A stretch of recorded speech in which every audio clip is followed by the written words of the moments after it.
찬송가 621장 함께 부르시고 주일 예배 하나님께 드리시겠습니다.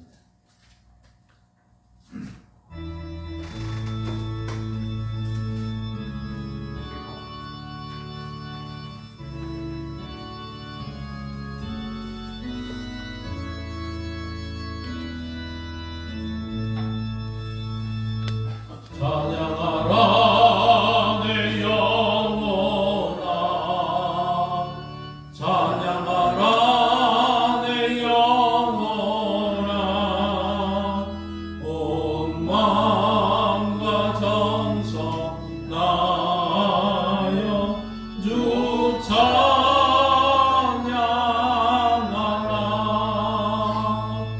경배하라 내 영혼아,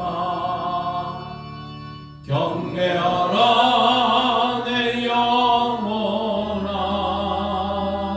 온 마음과 정성 다하여 주 경배하라.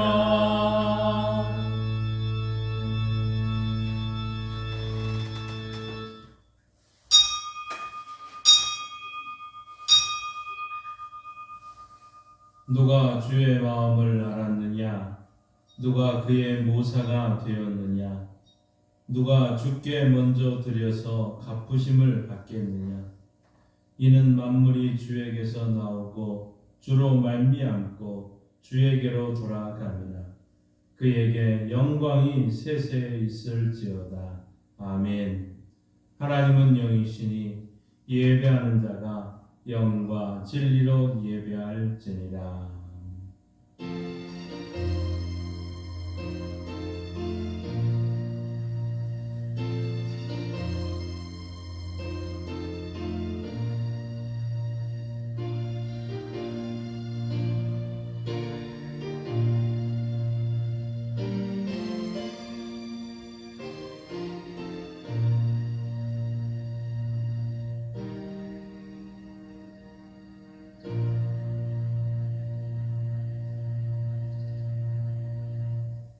유일하신 창조주 하나님, 만세전부터 저희를 구원받은 백성으로 택정하시고 예수 그리스도의 은혜를 힘입어 하나님의 자녀로 거듭나게 하시니 감사를 드립니다. 독생자를 십자가에 내어주신 은혜만도 갚을 길이 없사온데 거룩한 주일마다 성전에 나와 예배하는 백성으로 살게 하시니 더욱 감사를 드립니다. 오늘도 하늘에서 내려오는 생명의 양식으로 먹이사 우리 영혼을 배부르게 하시며 반석에서 나오는 샘물과 같은 은혜로 우리의 심령을 만족하게 하옵소서. 예수님의 이름으로 기도하옵나이다. 아멘. 다 함께 일어나셔서 찬송가 19장 찬양합니다.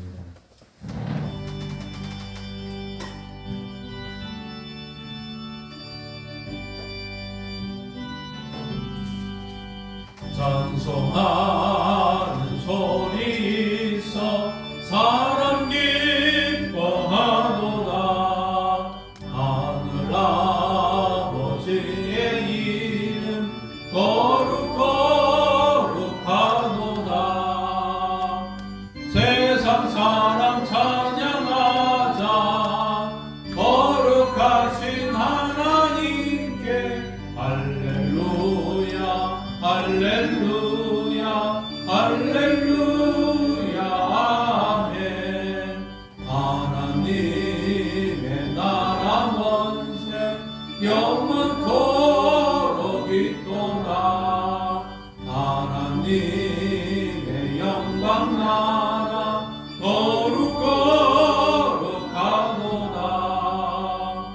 하늘 보좌 계신 주님 세상 주관하시도다.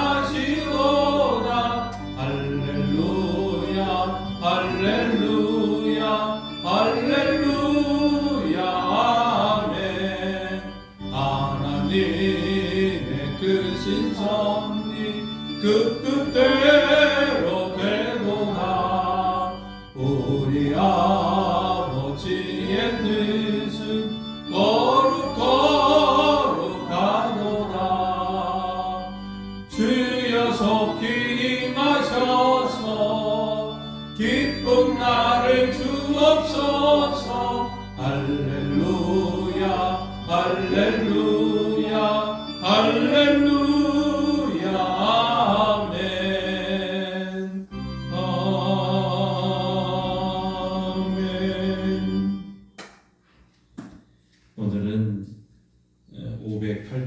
예배는 종교개혁 주일 예배입니다.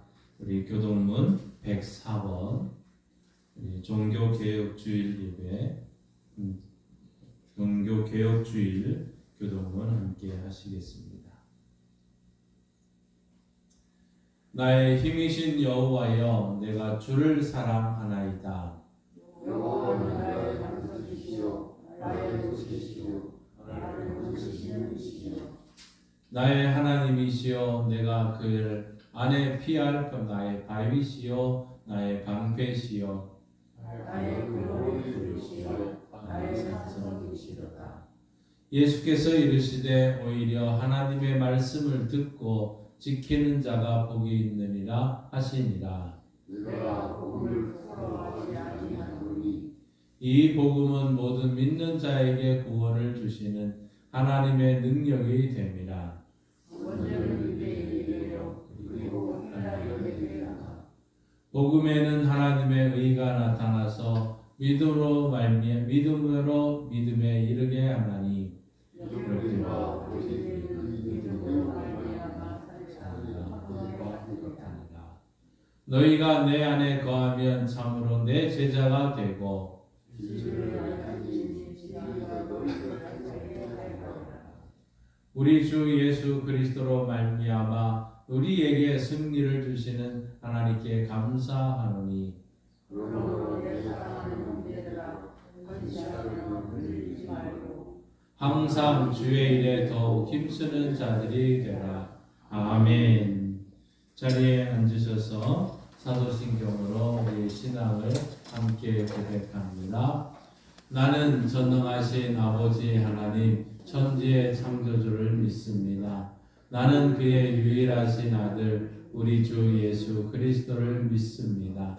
그는 성령으로 잉태되어 동정녀 마리아에게서 나시고 본디오 빌라도에게 고난을 받아 십자가에 못 박혀 죽으시고 장사된 지 사흘 만에 죽은 자 가운데서 다시 살아나셨으며 하늘에 오르시어 전능하신 아버지 하나님 우편에 앉아 계시다가 거기로부터 살아있는 자와 죽은 자를 심판하려 오십니다.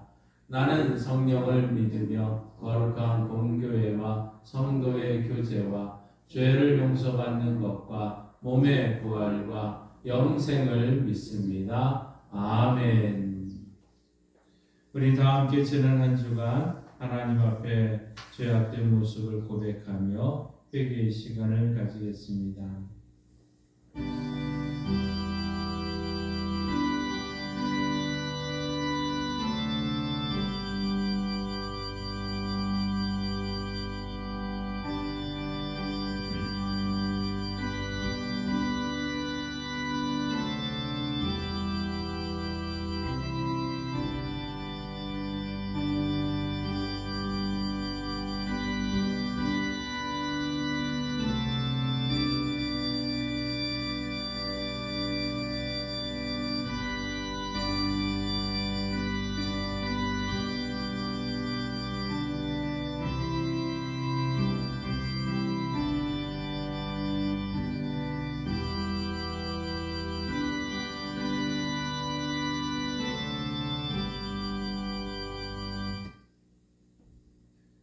모든 인생의 언행 심사를 굽어보시는 하나님 아버지, 저희 마음은 너무나 어리석어 무엇이 죄인지도 모른 채 살아왔습니다. 기도하지 않는 것이 죄였는데 깨닫지 못하고 나 자신은 다른 사람보다 잘못한 것이 없다고 생각하며 교만해졌습니다. 하나님을 의지하지 않는 것이 죄였는데 저희는 그 사실을 알지 못하고 내 능력과 내 지식만을 앞세우며 자랑하였습니다. 하나님의 형상을 따라 지음을 받은 내 이웃을 멸시하는 것이 죄였는데 저희는 무지하여 형제와 자매를 무시할 뿐 아니라 내 욕심을 채우기 위한 도구로 이용해 왔습니다. 창조주 하나님께 영광을 돌리지 않는 것이 죄였는데 그 사실을 알지 못함으로 힘과 진리로 예배하는 삶을 소홀히 하며 살아왔습니다. 이제 이 모든 죄를 깨닫고 진실한 마음으로 회개하오니 용서하여 주옵소서. 예수님의 이름으로 이 고백의 기도를 드립니다. 아멘. 하나님께서는 저를 고백하는 자들에게 이렇게 말씀합니다. 여호와께서 그의 앞으로 지나시며 선포하시되 여호와라 여호와라 자비롭고 은혜롭고 노하기를 더디하고 인자와 진실이 많은 하나님이라. 인자를 천대까지 베풀며 악과 과실과 죄를 용서하리라. 이 말씀에 의지하여 여러분이 고백한 모든 죄는 용서되었고 평화가 있을 것입니다. 우리 서로 인사하며 하겠습니다. 주님의 이름으로 사랑합니다. 주님의 이름으로 용서합니다. 주님의 이름으로 미안합니다. 주님의 이름으로 사랑합니다. 우리 찬송가 192장 함께 부르시겠습니다.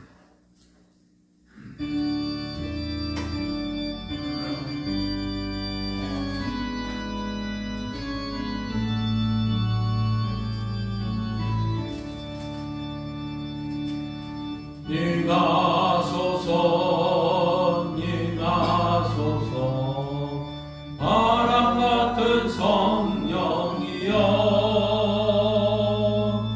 예수께의 골짜기에 불어닥친 생명마라 오순절날 나라방에 말씀으로 임하신 영 나의 영을 사로잡아 새로 나게 하옵소서. 임하소서 임하소서 불과 같은 성령이여 불의 여론 임하셔서 진리 알게 하시옵고 불세례를 베푸시오 죄의 뿌리 소멸하사 거룩하고 깨끗하게 변화시켜 주옵소서. 임하소서 임하소서 생수 같은 성령이여 거친 들에 샘이 솟고 사막에는 강 흐르고 생수 같은 주의 성령 폭포같이 부어주사 내 속에서 생명수가 흘러나게 하옵소서. 임하소서 임하소서 기름 같은 성령이여 은혜로서 치료하고 사랑으로 싸매시오 나의 영광 나의 삶이 강건하게 보선받아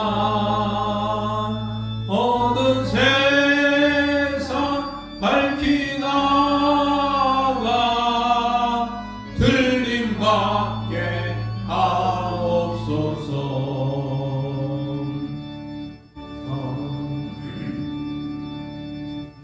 이 시간 우리 합심해서 함께 기도하는 시간을 갖겠습니다. 우리 다음 주는 우리 추수감사 주일 예배로 하나님께 영광을 돌리고자 합니다.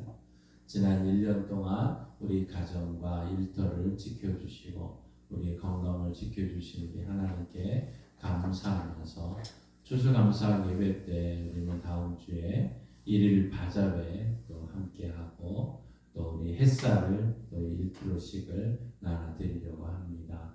위에서 함께 기도해 주시고 사랑의 택배 하게 할 수 있도록 우리 함께 하고자 합니다. 그래서 우리 전도 대상자들 꼭 한 명씩 모시고 오셔서 우리 예쁜 옷 가져갈 수 있도록 또 함께 해주시고 또 우리 지역사회에 우리가 선한 영향력을 행사하는 교회가 되기 위해서 하나님 우리 교회를 채워 주옵소서 함께 기도하시면 좋겠습니다. 오늘도 이강준 집사님 부부가 또 안산에 또 가서 우리 샤인 모스켓 1년 동안 또 했던 거를 아마 그 안산 교회에서 나누고 판매를 하고 오신다고 합니다. 위해서도 기도해 주시면 좋겠습니다. 우리 합심해서 함께 기도하고 제가 마무리 기도하겠습니다. 주여 믿습니다. 주여 믿습니다. 주여 믿습니다. 하나님 아버지 감사합니다. 지난 1년을 우리에게 한결같이 지켜주시고 보호해 주시고 인도해 주셨으니 감사합니다. 우리의 일터를 소중하게 여기고 일터에 심은 대로 거둘 수 있는 은혜 베풀어 주셨으니 감사합니다.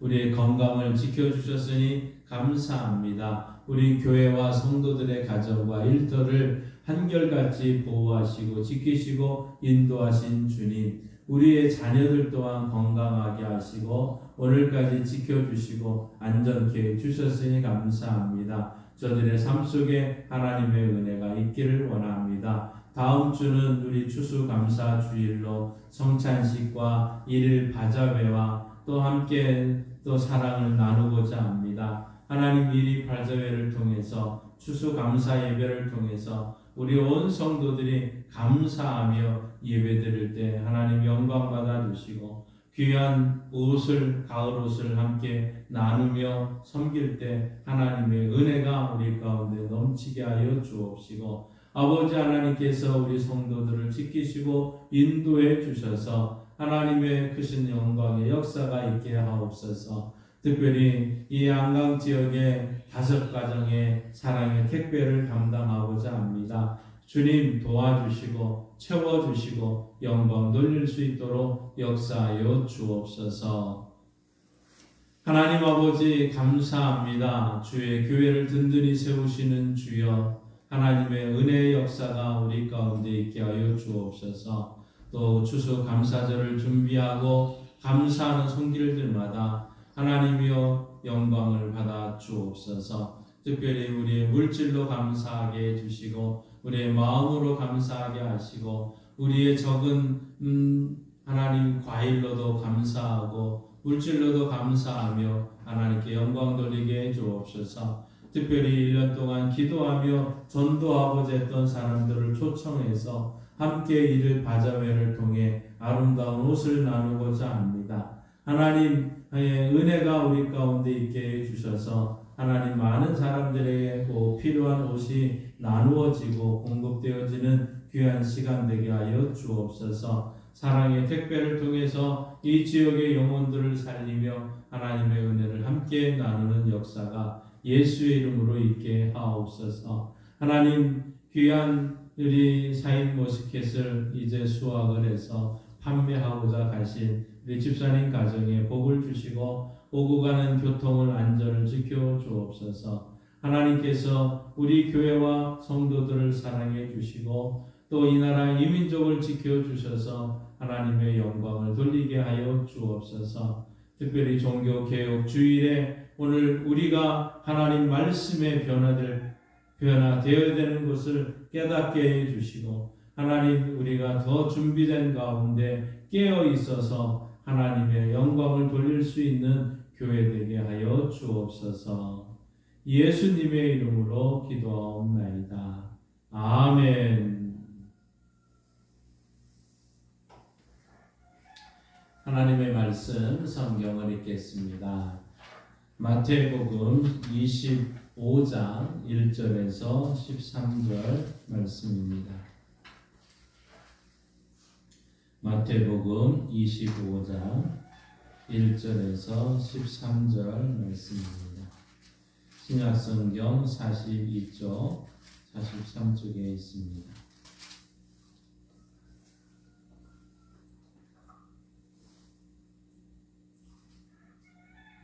이 기록된 계시의 말씀을 우리 함께 읽을 때 하나님의 음성을 들을 수 있기를 바랍니다. 그때의 천국은 마치 등을 들고 신랑을 맞으러 나간 열 처녀와 같다 하리니 그 중에 5은 미련하고 5은 슬기 있는 자라. 미련한 자들은 등을 가지되 기름을 가지지 아니하고 슬기 있는 자들은 그릇에 기름을 담아 등과 함께 가져갔더니 신랑이 더디 오므로 다 졸며 잘세. 밤중에 소리가 나되 보라 신랑이로다 맞으러 나오라 하되 이에 그 처녀들이 다 일어나 등을 준비할세. 미련한 자들이 슬기 있는 자들에게 이르되 우리 등불이 꺼져가니 너희 기름을 좀 나눠달라 하거늘 슬기 있는 자들이 대답하여 이르되 우리와 너희가 쓰기에 다 부족할까 하노니 차라리 파는 자들에게 가서 너희들 쓸 것을 사라 하니 그들이 사러 간 사이에 신랑이 오므로 준비하였던 자들은 함께 혼인잔치에 들어가고 문은 닫힌지라. 그 후에 남은 처녀들이 와서 이르되 주여 주여 우리에게 열어주소서. 대답하여 이르되 진실로 너희에게 이르노니 내가 너희를 알지 못하노라 하였느니라. 그런즉 깨어 있으라. 너희는 그 날과 그 때를 알지 못하느니라. 아멘. 하나님께서 이 말씀을 통해 우리에게 은혜 주시기를 원합니다. 믿음으로 선포합니다. 저는 예수 믿어 죄사함 받았습니다. 저는 예수 믿어 구원 받았습니다. 저는 예수 믿어 천국 백성 되었습니다. 저는 예수 믿어 부활함을 믿습니다. 저는 예수 믿어 다시 오심을 믿습니다. 저는 예수 믿어 날마다 부흥하는 성도가 되었습니다. 이번 주 암송 구절 우리 주보에 있습니다. 함께 읽습니다. 깨어 있으라. 마태복음 25장 13절 말씀. 그런즉 깨어 있으라. 너희는 그 날과 그 때를 알지 못하느니라. 마태복음 25장 13절 말씀. 아멘. 선포하신 대로 사시는 저와 여러분 되기를 소망합니다. 오늘은 우리 전국 전 세계 교회가 지키는 508주년 종교개혁 주일입니다. 종교개혁 주일에 하나님의 말씀 가운데 은혜를 나누기를 원합니다. 여러분, 무엇인가를 우리가 바꾸려고 하면 두 가지 방법이 있습니다. 하나는 혁명이고 또 다른 하나는 개혁이라 할 수 있습니다. 혁명이라 하는 것은 구 체제를 싹 제거해 버리고 백지 상태에서 신체제를 바꾸어 나가는 것, 이것은 혁명입니다. 완전히 바꾸는 것이죠. 이에 비해서 개혁이라 하는 것은 구체제의 잘못된 부분만을 바꾸어 나가는 것이 개혁이라 할 수 있습니다. 그래서 개혁이 혁명보다 어렵다는 말이 있게 되는 거죠. 혁명은 새로 짓는 일에만 몰두하면 되지만 개혁은 잘못된 부분을 찾아내고 기존의 것과 조화롭게 새로운 것을 세워가야 하기 때문에 더 어렵다고들 얘기를 합니다. 특히 혁명은 정적을 다 제거했기 때문에 혁명의 주체들이 자기의 뜻대로 세워가면 다 되지만 개혁이라는 것은 반대파들이 아직도 남아있기 때문에 저들을 설득하고 동의를 구하는 이 과정을 거쳐야 되기 때문에 어렵다는 것이죠. 그렇다고 혁명을 할 수는 없는 건 아닙니까? 많은 사람들을 제거하고 희생시켜야 될 뿐만 아니라 과거를 모두 부정해야 되기 때문이라는 것이죠. 그래서 대부분 개혁을 많이 하고 개혁을 시도하는 것입니다. 그러나 이런 개혁이 어렵기 때문에 많은 경우 실패하는 것을 우리는 보게 됩니다. 그리고 심할 경우 이 개혁을 시도하다가 개악이 되는 경우가 많다는 것을 우리는 기억하고 또 역사를 통해서도 알게 됩니다. 참으로 다행인 것은 종교 개혁을 성공시킨 이 개혁자들, 저들은 참 이 모든 일을 개혁하는데 성공을 했다는 사실이죠.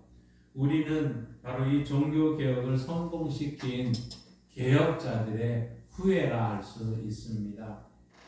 1000년 동안의 중세 시대를 지나오면서 교회는 변질이 되었습니다. 어둠의 시대라고도 이야기를 합니다. 주님께서 세우신 교회의 교회다움을 잃어버리고 하나의 거대한 종교 조직이 되었던 것이죠. 그래 당시에 종교 개혁자들이 이런 변질된 교회에 대한 개혁을 시도하기 시작을 했던 것입니다. 그런 많은 난관도 있었지만 다행스럽게도 이 종교 개혁은 성공되었던 것입니다. 그래서 새롭게 세워진 교회를 이 구교회인 로마 카톨릭 교회에 저항한다는 뜻의 프로테스탄트 교회, 우리는 프로테스탄트 교회라는 것이죠. 이것을 우리말로 번역을 하면 개혁하고 새로워진 교회다는 뜻입니다. 그래서 개신교라고 얘기를 합니다. 우리 교회를, 기독교를 그래서 개신교 이런 표현을 쓰고 있는 것이죠. 이 개신교 안에서 특별히 깔뱅의 종교개혁의 후예들이 세운 교회가 개혁교회입니다. 이 개혁교회라고 부르고 이 개혁교회 정치체제가 장로제입니다. 그래서 우리 교회는 바로 이 개혁교회이면서 장로교회라고 말할 수 있습니다. 그래서 장로가 세워지고 장로들과 함께 교회를 이끌어 나가고 변화시키는, 그래서 우리 양강교회도 개혁교회이면서 장로교회다는 사실이죠. 아직까지 우리 교회는 장로님들이 계셨었지만 이미 다 떠나시고 또 돌아가시고 이런 있는 가운데 있고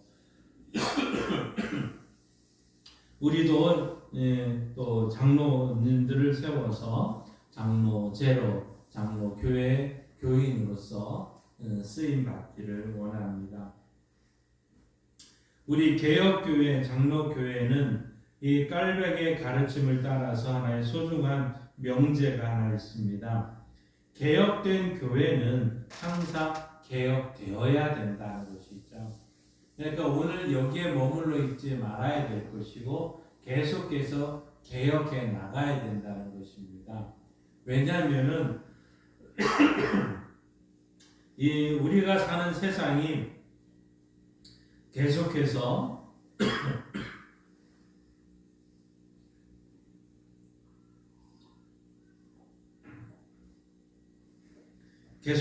이 세상은 변해가고 있습니다.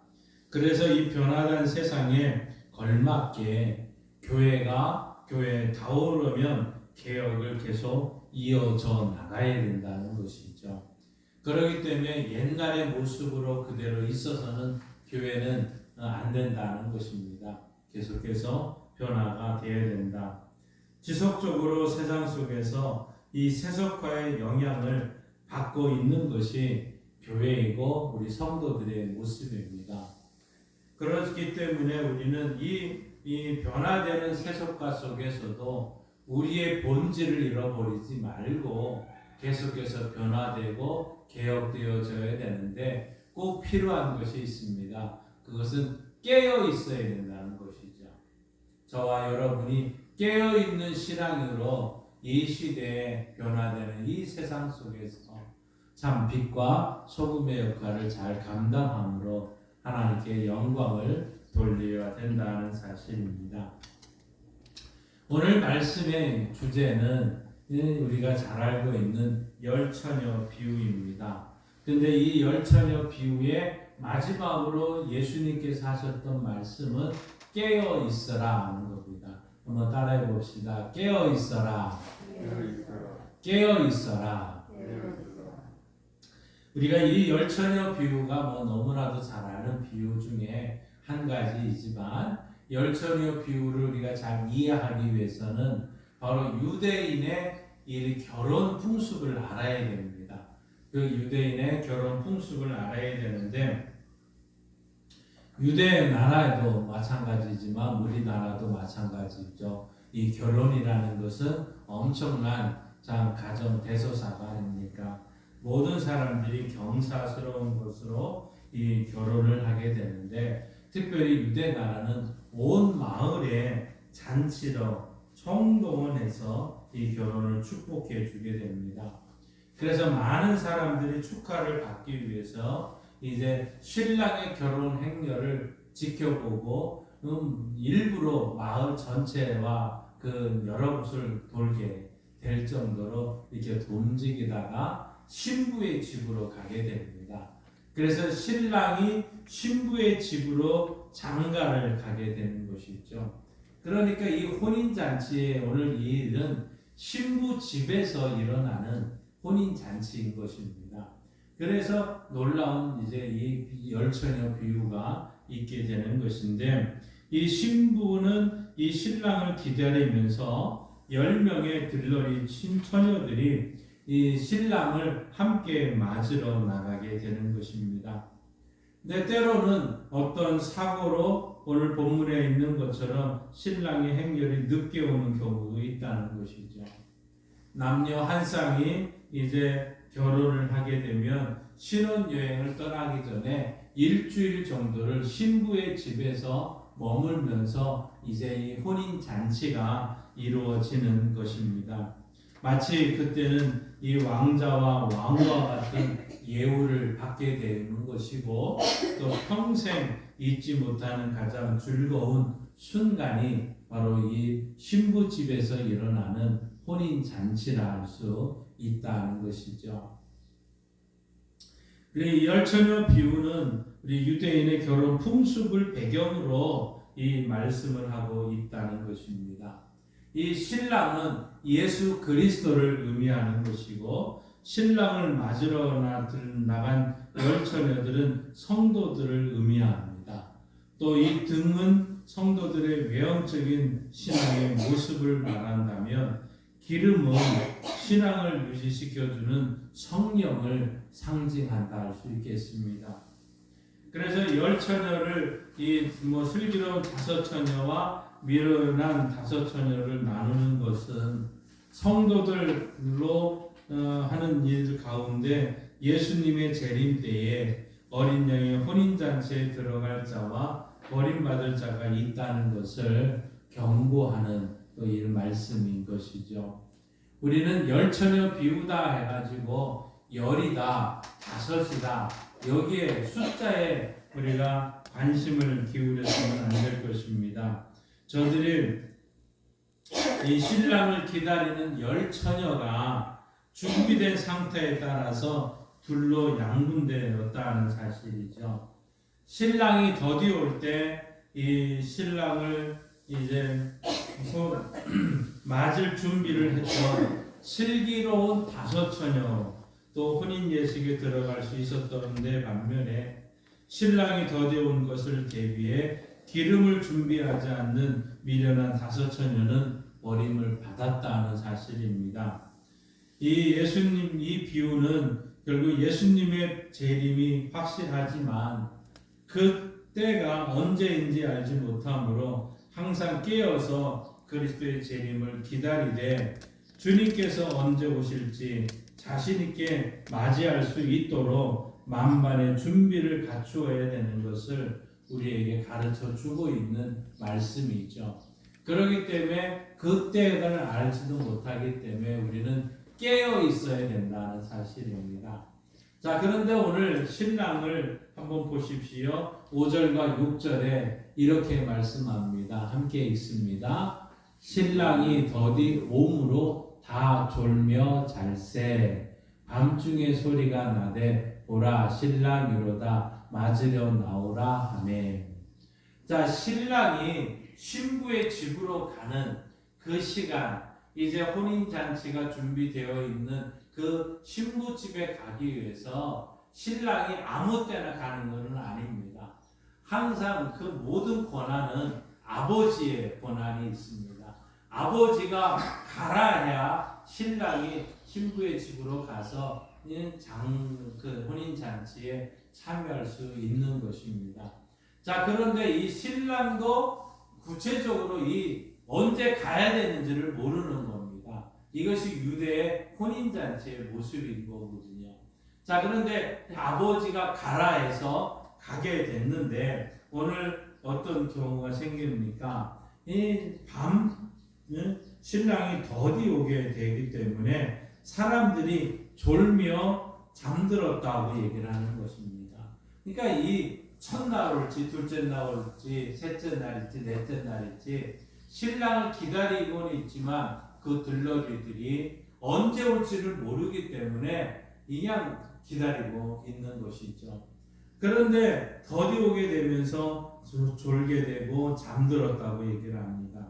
그런데 6절에 보면 이렇게 모든 사람들이 졸며 잠든 사이에 한밤중에 밤중에 소리가 나는데 신랑이로다 하는 소리가 나는 겁니다. 그때야 맞으러 나오라 하는 이 이야기인 것이죠. 자, 기다리다 지쳐 잠들었던 바로 그때 돌연히 찾아온 것입니다.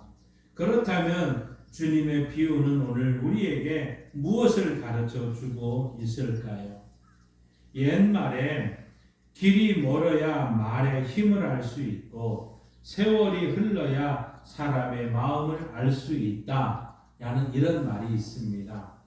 참, 이 말은 길이 멀고 험해야 타고 가는 말이 얼마나 힘이 센지 알 수가 있고 세월이 흘러 온갖 풍상을 겪어보아야 사람의 우정이나 사랑이 진실한지를 알 수 있다는 뜻이죠.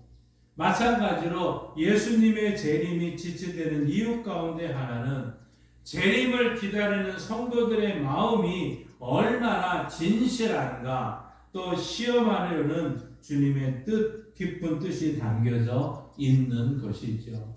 그렇기 때문에 우리는 지금도 예수님의 오심을 기다려야 되는 거죠. 이러한 신앙으로 깨어있는 신앙인이 되어야 된다는 것입니다. 자, 주님의 재림이 지체될수록 영적으로 더욱 깨어 경성하며 살아야만 한다는 것입니다. 자, 왜냐하면 가만히 성경을 이야기를 살펴보십시오. 모세가 이 시온산에 가서 하나님의 말씀을 받으려고 오는데 40일 동안 있었지만 이제 밑에 있는 사람들은 그 모세가 내려오기를 기다리다가 결국은 오지를 않으니까 이제 모세는 안 오는가, 우리를 인도할 이제 우상을 하나 만들어 달라 뭘 하자. 이제 금은 보화를 다 모아가지고 금송아지를 만들었습니다.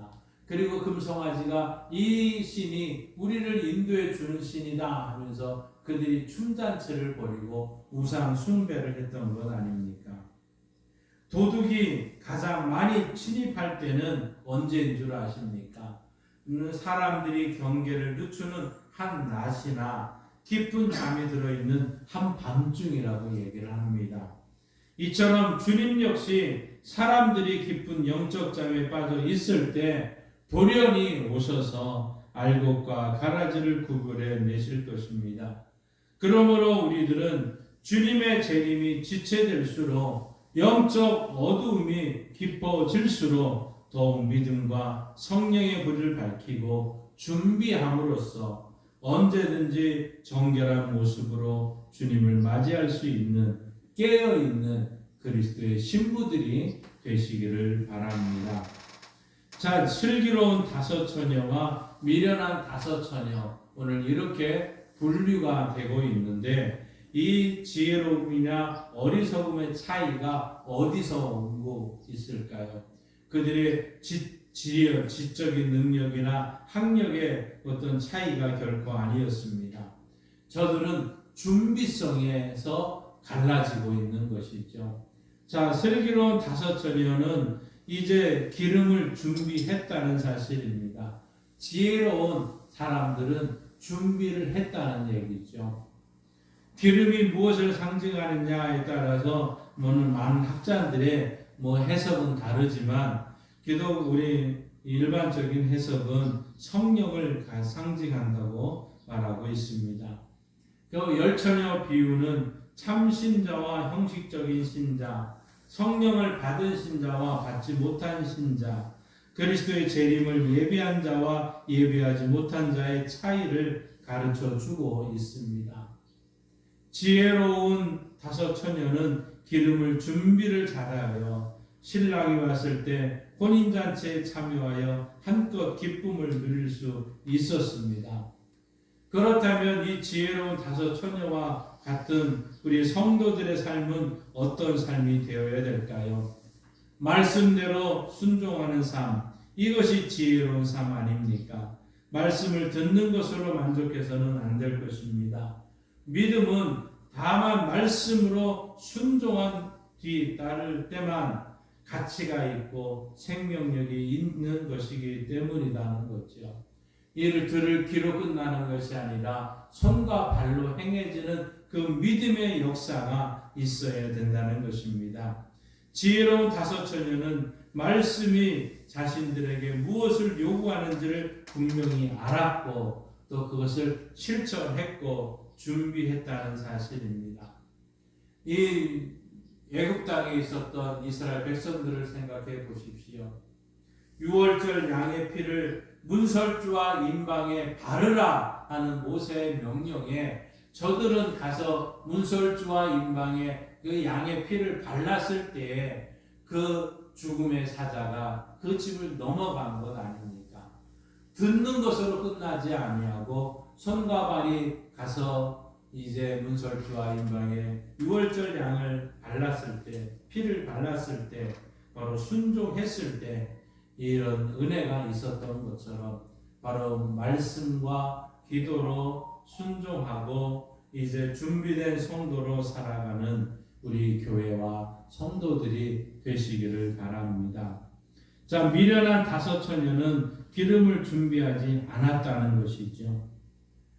미련한 다섯 처녀는 등은 가지고 있었으며 분명히 등은 있었지만 등에 꼭 필요한 기름을 준비하지를 않았다는 것입니다. 낮 동안 기름을 준비할 충분한 기회가 있었음에도 불구하고 시시덕거리고 저들은 놀기만 했지 홀 설마 그렇게 밤늦게 올까 하는 생각이었는지는 모르지만 어쨌든 저들은 부주의하고 방심했던 이 다섯 처녀들은 신랑을 영접할 수가 없었을 뿐만 아니라 혼인잔치에 참여하지도 못했고 내어 쫓김을 당하고 말았습니다. 자, 마지막 때에는 주님 맞을 준비, 회개와 믿음, 성령의 열매를 맺는 삶 소홀히 하다가 결국 구원에 들어가지 못하는 성도들이 많을 것입니다.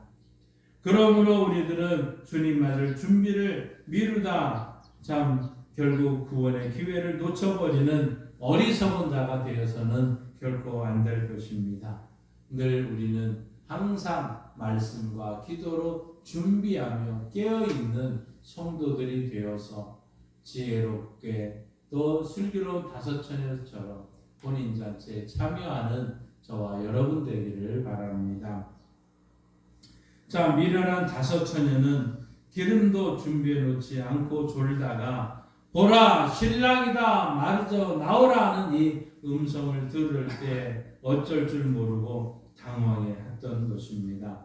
오늘 슬기로운 처녀들과 이 미련한 처녀들의 모습을 다시 한번 보십시다. 우리 8절 함께 읽습니다. 미련한 자들이 슬기 있는 자들에게 이르되 우리 등불이 꺼져가니 너희 기름을 좀 나눠달라 하거늘. 아멘. 너희 기름을 좀 나눠달라 하는 얘기를 합니다. 슬기로운 다섯 처녀는 우리 쓰기에도 다 부족할까 하오니 차라리 파는 자들에게 가서 너희 쓸 것을 사라고 거절을 하고 있습니다. 자, 이 파는 이 한마디로 기름을 나누어 줄 수 없다는 것 아닙니까? 기름을 나눠줄 수 없다. 자, 이것은 한편으로는 이웃에게 자비를 베풀라는 주님의 가르침을 거스르는 것 같기도 합니다. 하지만 기름이 부족해서 쩔쩔매는 친구에게 냉정한 태도를 보인 다섯 처녀는 이 주님의 책망을 듣는 대신에 칭찬을 들었고 지혜롭다고 칭찬을 듣고 혼인잔치에 참여하는 은혜를 받게 된 것입니다. 그렇다면 주님의 말씀을 우리는 어떻게 해석을 해야 될까요? 세상에는 다섯 사람에게 나누어 주거나 양도할 수 있는 것이 있는가 하면 전혀 불가능한 것이 있다는 것을 우리는 알아야 됩니다. 우리가 살아가는 이 세상에서 내가 가진 것을 나누어 줄 수 있는 것이 많이 있습니다. 그러나 나에게 속한 남편이나 아내는 나누어 줄 수가 없는 것 아닙니까? 오늘 본문의 비유는 우리의 믿음과 구원이 나누어 줄 수 없다는 것을 말씀하고 있는 것입니다. 사람의 구원은 지극히 개인적이라는 것이죠. 내 부인이 예수를 잘 믿으니까 나도 조금 같이 갈 수 있겠지. 이렇게 말하는 남편들은 잘못됐다는 것이죠. 믿음은 온전히 지극히 개인적인 문제라는 것입니다. 어느 누구도 출생과 죽음을 대신할 수가 없듯이 영생을 좌우할 믿음과 구원 역시 아무도 대신할 수가 없다는 것이죠. 나의 고백이 나의 구원이 되고 나의 회개가 나의 죄를 건지고 나의 충성과 봉사와 희생으로 상급을 받게 된다는 것입니다. 그러니 믿음과 구원은 누군가가 대신해 주거나 도와줄 수 있다는 생각 단호히 버려야 됩니다. 주님과 성도와의 관계는 오로지 1대1의 관계인 것입니다. 믿음이나 행함은 남에게 빌릴 수도 없고 어디 가서 살 수도 있는 것이 아니더라는 것입니다. 그러기에 우리 성도들은 부모님이나 가족의 신앙에 의지해서는 안 되고 오직 자신과 주님 사이에 올바른 관계가 유지될 수 있도록 신앙생활을 해야 되는 것입니다. 구원은 오직 자기 십자가를 지고 자기의 발로 주님의 뒤를 따르는 자들의 것이다 하는 것이죠. 우리는 그러기에 두려움과 떨림으로 우리의 구원을 이루는 일에 쓰임받는 또 그러한 은혜를 함께 누릴 수 있는 축복이 있기를 바랍니다. 오늘 우리 10절 말씀을 함께 또 읽겠습니다. 그들이 살아간 사이에 신랑이 오므로 준비하였던 자들은 함께 혼인잔치에 들어가고 문은 닫힌지라. 여러분 이 말씀을 꼭 기억하셔야 됩니다. 구원의 기회는 항상 있는 것이 아니더라 하는 것이죠. 당시 밤에 결혼이 이루어지던 유대인의 관습에 따라 신랑의 입장과 함께 혼인잔치가 시작이 되면 강도와 도둑을 막기 위해 문을 굳게 닫아버리는 것과 문을 닫아버리는 것과 관련된 이 말씀입니다. 그런데 문제는 한 번 닫힌 문은 다시는 열어주지는 않는다는 것이죠. 결국 기름을 준비하지 않았다가 신랑이 온다는 소식을 들은 뒤에야 뒤늦게 기름을 사러 간 이 미련한 5 처녀는 문 밖에 어두운 곳에서 울며 후회할 수밖에 없더라는 것이죠. 그렇다면 이 사실은 오늘 우리에게 무엇을 가르쳐 주고 있습니까? 바로 구원에는 기회가 있다는 것입니다. 하나님께서 우리 사람을 구원하기 위해 이르기를 원하시고 모든 사람이 구원받은 기회를 주시지만 그렇다고 무한정으로 구원의 문이 열어놓는 것은 아니더라는 것이죠. 하나님이 정하실 때 하나님이 구원의 문을 닫으신다는 것입니다. 그리고 그때가 지나면 아무도 그 문을 열 수가 없다는 사실입니다. 마치 하나님께서 노아 방주가 일어날 때 사람들에게 120년의 기회를 주셨지만 노아가 방주에 들어간 후에는 그 방주문을 굳게 닫으시고 열어주지 않은 것과 같다는 것이죠. 그렇습니다. 구원의 문은 한 번 닫히면 그 누구도 열 수가 없습니다. 그럼에도 불구하고 하나님의 은혜와 구원의 문이 항상 열려 있는 것으로 착각해서 조금 쉬었다가 믿겠다고 하면서 신앙생활을 함부로 중단하는 것 참으로 안타까운 일이 아닐 수 없는 것이죠. 이 구원의 기회를 놓치지 마십시다. 우리는 다음 주일 추수감사 주일 예배로 드리면서 우리가 기도하고 우리가 전도하고 싶었던 내 남편들, 우리의 이웃들, 우리의 자녀들 그들을 한 명이라도 좀 데리고 오셔서 저들에게 구원의 문이 열렸다는 것, 아직까지는 열려있는 이 구원의 문을 통해서 예수 믿고 구원 얻는 역사가 일어나기를 바랍니다. 오늘 13절에 이렇게 이 모든 비유의 말씀의 결론을 이렇게 맺고 있습니다. 함께 읽습니다. 그런즉 깨어 있으라 너희는 그 날과 그 때를 알지 못하느니라. 아멘. 그렇습니다.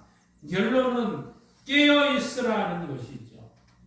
깨어 있으라는 이 말에는 종말에 관한 교훈을 하실 때마다 이 예수님께서 거듭거듭 말씀하셨던 것, 마지막 때를 말할 때마다 항상 깨어 있으라, 깨어 있으라는 얘기를 하셨다는 것입니다. 왜 우리가 깨어 있어야 됩니까? 그 날과 그 시를 알지 못하기 때문인 것이죠. 심판의 주님, 공의로 타작마당을 정하게 하사 알곡과 쭉정이를 구분하시는 주님, 그분의 재림이 언제 있을지 알지 못하기 때문에 우리는 깨어 있어야 되는 것입니다. 그분의 재림 후에 있는 회한의 눈물을 흘리지 않기 위해 깨어 있어야 됩니다. 두 번 다시 없을 구원의 기회를 놓치지 않기 위해서 우리는 깨어 있어야 되는 것이죠. 또한 사망의 잠을 자지 않기 위해서입니다. 신랑이 나올 때 잠들어 있음으로 해서 그를 맞이하지 못하는 신부는 불행한 신부 아닙니까? 이와 마찬가지로 주님의 재림이 있을 때 신랑의 잠을 자다가 그를 맞이하지 못하는 성도는 가장 불행한 인생이 되고 말 것입니다. 우리는 언제 오실지 모르는 주님을 맞이하기 위해 깨어 있어야 됩니다. 우리가 잠자는 것 같은 신앙생활을 하고 있을 때 주님 재림을 맞이하지 않도록 우리는 깨어 있어야 됩니다. 그렇다면 깨어 있으라는 이 말은 무슨 뜻입니까요? 우리가 낮이나 밤이나 잠자지 말고 눈을 뜬 상태로 있으라는 말이 결코 아닙니다. 그렇다면 영적으로 깨어 있다는 것은 도대체 무엇을 의미하는 것일까요? 오늘 열처녀 비유를 자세히 살펴보면 이 비유 가운데 등장하는 열처녀는 모두가 등을 들고 신랑을 맞으러 나갔습니다. 이것은 그들이 외견상으로는 모두 믿음이 있고 깨어 있는 것으로 보인다는 것이죠. 하지만 그 중 등과 함께 기름을 준비하지 않는 미련한 5 처녀는 실상 그냥 깨어있지 못한 것이었다는 사실입니다. 영적으로 깨어있으려면 등과 함께 무엇보다도 기름을 준비해야 됩니다. 말씀과 성령으로 속사람이 충만해야 되는 것입니다. 말씀과 성령으로 더불어 하나님과 끊임없이 교제를 나눔으로써 생명력 있는 신앙과 경건의 능력을 갖추어야 된다는 것이죠. 그렇다면 여러분 묻습니다. 과연 영적으로 깨어있는 성도냐 하는 것입니다. 등과 함께 기름도 준비하고 있습니까? 만일 그렇지 못한다면 아직 기회가 있는 이때 우리는 최선을 다해 준비하셔야 됩니다. 이 기회를 놓치면 영원한 후회가 될 것이라는 거죠. 왜 그렇습니까? 심판에 주로 오시는 주님께서는 긍휼이 없기 때문입니다. 내가 너희를 알지 못하노라. 이 엄정한 선언은 신랑이 그 처녀들을 혼인잔치에 드릴 마음이 결코 없다는 것을 우리에게 말씀하고 있는 것 아닙니까? 실로 종말의 날에 신랑 되신 예수님께서 내가 너를 도무지 알지 못한다는 말을 듣게 되는 자는 이 세상에서 가장 비참한 인생이 되고 말 것입니다. 예수님이 첫 번째 오심은 죄인을 위한 것이고 죄인을 회개하기 위한 것이었습니다.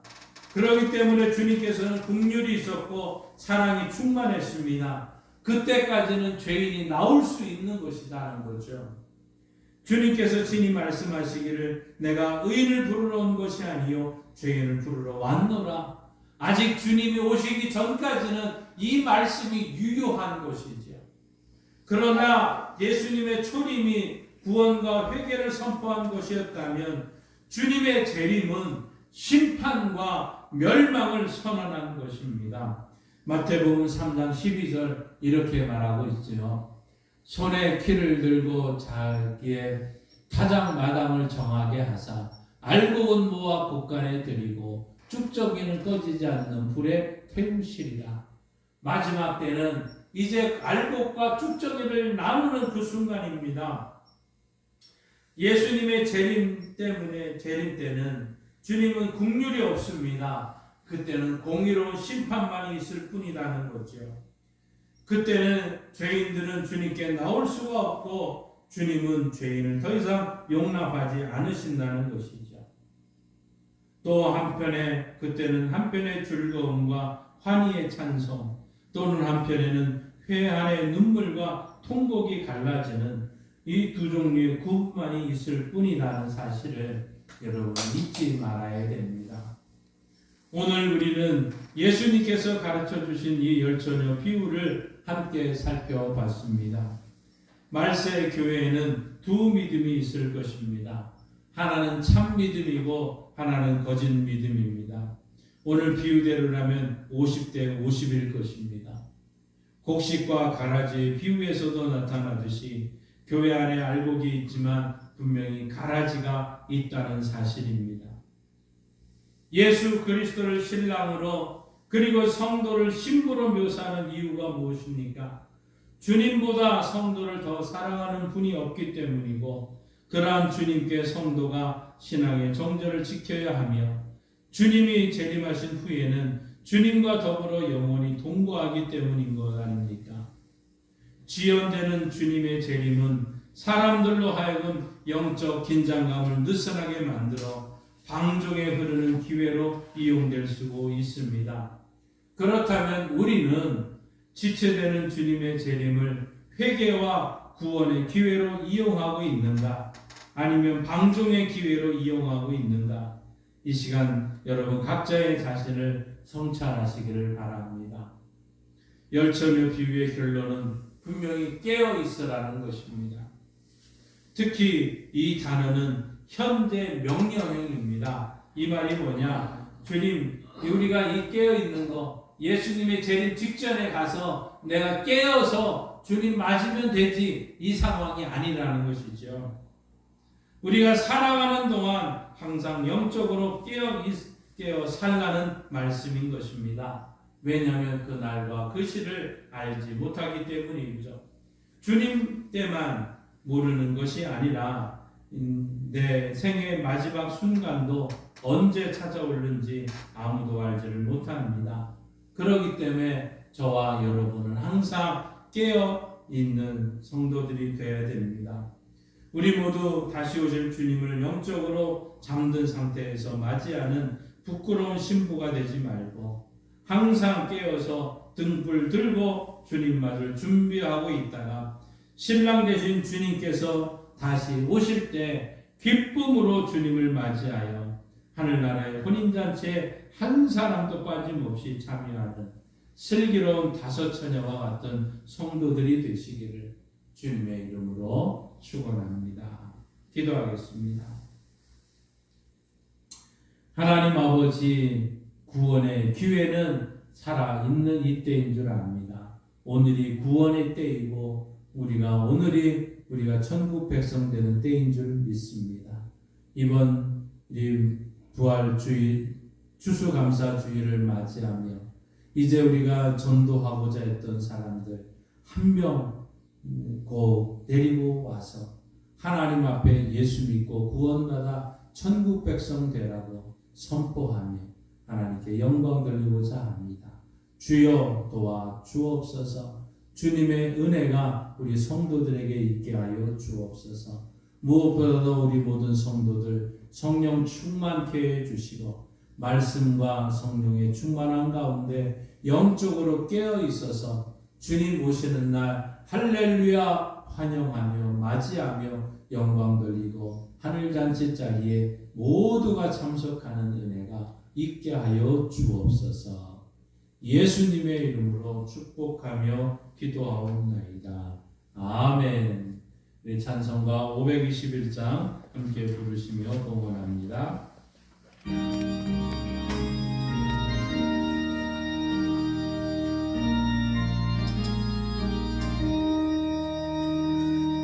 구원으로 인도하는 그 문은 참 좁으며 생명으로 인도하는 그 길은 참 험하니 우리 몸에 지워있는 그 더러운 죄짐을 하나 없이 벗어놓고 힘써서 들어갑시다. 구원으로 인도하는 그 좁은 문 들어가 영생으로 인도하는 그 생명길 갑시다. 이 세상에 많은 사람 큰 문으로 들어가 넓은 길로 갈지라도 멸망으로 끝나니 세상 못된 무기여마 모두 내어버리고 주의 말씀 순종하여 그 생명길로 갑시다. 구원으로 인도하는 그 좁은 문 들어가 영생으로 인도하는 그 생명길 갑시다. 구원의 문 열렸으니 주의 공로 이기고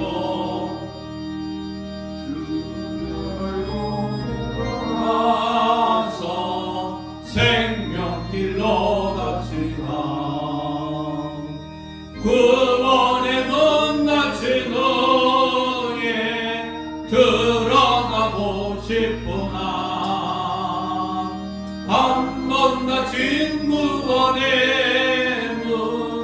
또 열려지지 않으니 구원으로 인도하는 그 좁은 드러나 영생으로 인도하는 그 생명길 갑시다.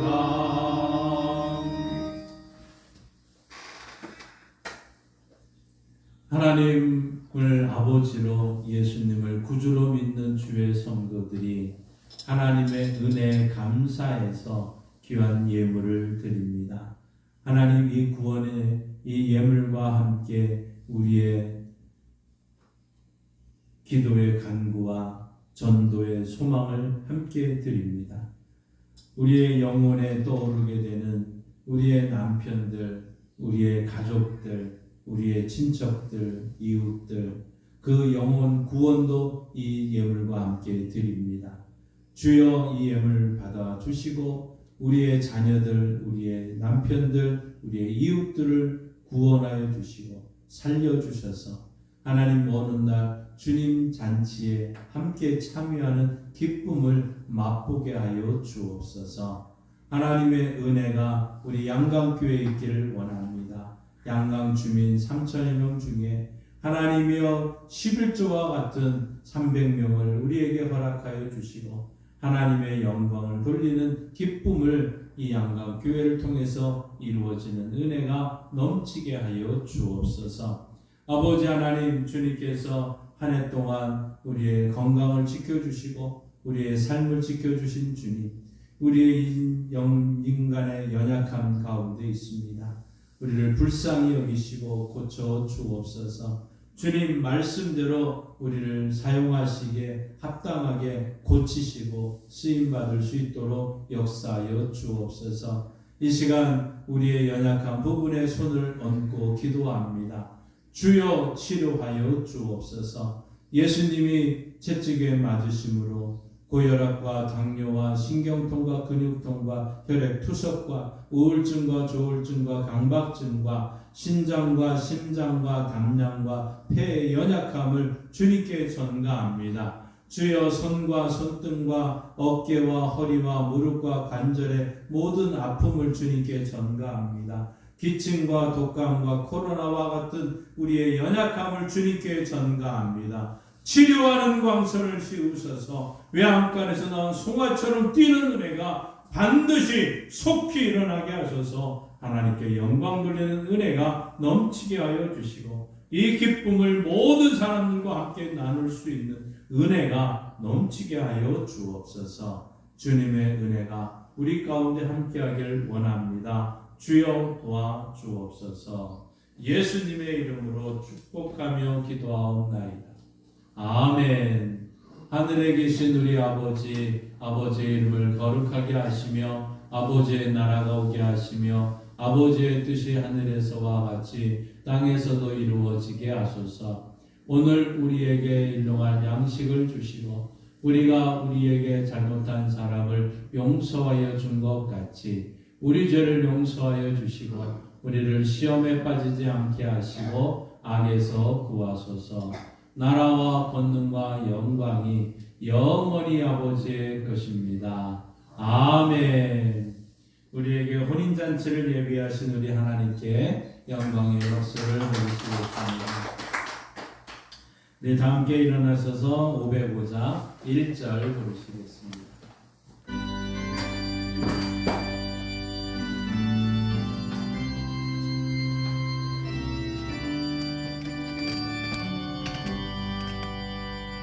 온 세상이 위하여 나 보는 전하리 만 백성 모두 나와서 주 말씀 들으라.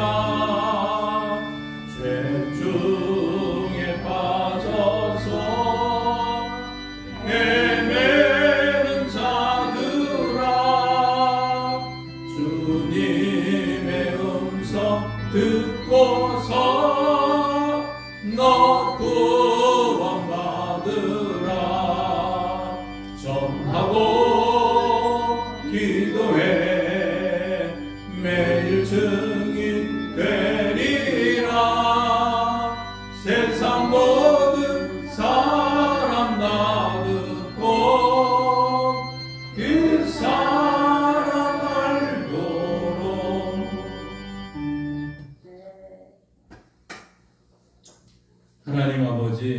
삶의 자리로 나아갑니다. 슬기로운 다섯 처녀와 같은 믿음으로 나아갑니다. 항상 준비하며 쓰임받게 하여 주옵소서. 우리의 믿음을 또한 다른 사람들과 나눌 수 없음을 믿습니다. 하나님 기름을 준비할 때에 우리가 함께 예수 믿고 구원받는 은혜가 있기를 원합니다. 이 일에 주님 함께해 주시고 주님 동행해 주시고 주님 역사해 주셔서 한 명도 빠짐없이 다 구원받아 천국 백성 되게 하옵소서. 지금은 우리 주 예수 그리스도의 은혜와 독생자 예수 그리스도를 이 땅에 보내주신 하나님 아버지의 그 크신 사랑하심과 슬기로운 다섯 처녀처럼 하나님 준비할 수 있는 은혜를 베풀어 주시고 구원받게 하시는 능력을 더해 주시는 성령 하나님의 역사 교통 충만하심이 말씀을 듣고 나아가는 주의 성도들과 또 이 나라 이 민족 위에 이제로부터 영원토록 함께 하시길 간절히 축원하옵나이다. 아멘.